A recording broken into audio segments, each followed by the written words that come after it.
Today, we're looking at how we move from the high-fidelity glory of the stereo system to the compressed, mono sound of the Bluetooth box, and why your music doesn't feel the same anymore. The death of listening, the lost ritual. There was a time, not so long ago, when music was an event. It wasn't something that just leaked out of a pocket-sized speaker while you were doing the dishes or scrolling through a feed. It was a destination. If you grew up in the 90s or the early 2000s, you remember the ritual. You'd save up your money, maybe from a week of chores or a part-time job, and you'd head to the local record store. You'd spend an hour, maybe two, just digging, browsing the racks, feeling the plastic of the jewel cases, looking at the cover art of bands you'd never even heard of. Today, we have every song ever recorded in the palm of our hand. We have more choice, more ease, and more accessibility than any generation in history. But in exchange for that convenience, we've lost something vital. We've lost the ritual, we've lost the attention span, and most tragically, we've lost the sound. The blind buy era. Think back to that CD store. It was a physical experience. You weren't just clicking a like button, you were investing. You'd pick up a jewel case, feel the weight of it, and try to decide if this was the album worth your $15. Because back then, a blind buy was a risk. You had to be an amateur detective. You'd look at the back of the CD to see who the producer was. If you saw a name like Bob Rock or Mutt Lange, you knew it was going to sound huge. You'd check the credits to see if the band thanked your other favorite bands. It was a social network before the internet existed. And when you finally made your choice and got home, the second half of the ritual began. You didn't just play one song. You sat down. You opened the plastic wrap, which was always harder than it needed to be, and you pulled out the booklet. You'd smell the fresh ink and the paper as you looked at the lyrics and the thank you notes while the disc spun up. You were focused. For the next 45 minutes, the music was the primary activity, not the background noise. Remember the excitement of finding a Japanese import or a digipack with a bonus track. You felt like you possessed something rare. Today, a bonus track is just another file in a list of 50 million others. When everything is available to everyone, nothing feels special anymore. We traded the thrill of the hunt for the boredom of the library.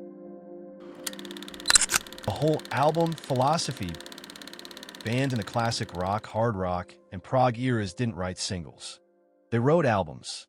Think about the flow of a record like The Dark Side of the Moon, or a heavy hitter like Metallica's Black Album. The track order was a narrative. There was a beginning, a middle, and a crescendo. The deep cuts, those songs on side B that never made it to the radio, were often where the real soul of the band lived. Today, the skip button has murdered the deep cut. Streaming services are designed for the hit. If a song doesn't grab our dopamine receptors in the first 5 seconds, we swipe. We've become musical tourists, hopping from one chorus to the next. When you only listen to the top track on Spotify, you aren't hearing the band, you're hearing the product. We've traded the journey for the destination. If you only listen to Back in Black and skip the rest of the album, you're missing the context that makes the hit actually work. The quality crisis and the loudness war. Now, let's talk about the technical tragedy, the sound itself. Most people don't realize that to make a song play easily over a cell phone network, the data has to be compressed. Imagine taking a beautiful, handwritten letter and folding it until it's the size of a postage stamp. Sure, you can still read it, but the creases have ruined the art. Then there's the loudness war. Because we listen on small Bluetooth boxes in noisy environments, engineers started mastering music to be as loud as possible, stripping away the dynamic range. In a classic Led Zeppelin track, the quiet parts are quiet and the loud parts explode. It gives the music breath. In a modern master played through a small box, everything is the same level of loud. It's exhausting for your ears. You aren't hearing the vibration of the wooden snare drum or the subtle fingers on the guitar strings. You're hearing a flattened, digital ghost of a performance. The great argument, CD versus vinyl. There is a massive irony in where we are today. For decades, the most heated debate in music wasn't about the bands. It was about the medium. We used to spend hours sitting in front of our home stereos, conducting scientific tests. We would put on a pristine vinyl record, then switch to the CD version, trying to verify which was superior. We argued about the warmth and the dynamic range of the needle on the groove. We debated the clarity and the zero-noise floor of the digital disc. It was a battle of the elites. We were obsessed with capturing the perfect frequency.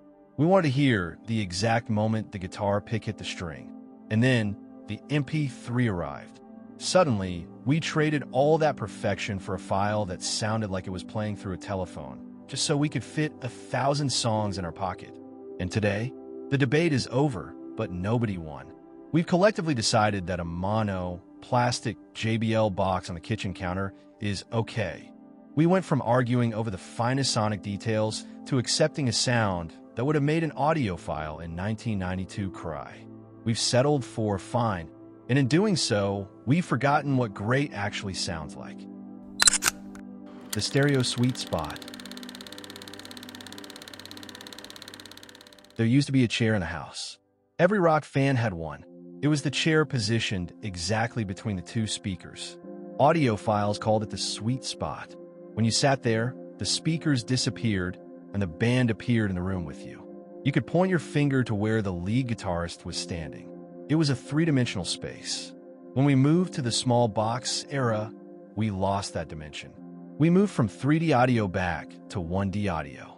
We've settled for music that sounds like it's coming from the bottom of a well. We are the first generation in history to have the technology to hear music perfectly, but the habit of listening to it at its absolute worst. We are listening to $100 million productions through $30 plastic speakers. It's like watching a 4K masterpiece through a dirty window. We have more options, but we are satisfied with the lowest possible quality. Conclusion: the challenge. So what happened to us? We became convenience-rich but experience-poor. The ease of the cell phone is undeniable, but it has turned music into a utility like water or electricity. It's just there. My challenge to you is this. This weekend, put the phone away. Don't use your Bluetooth speaker.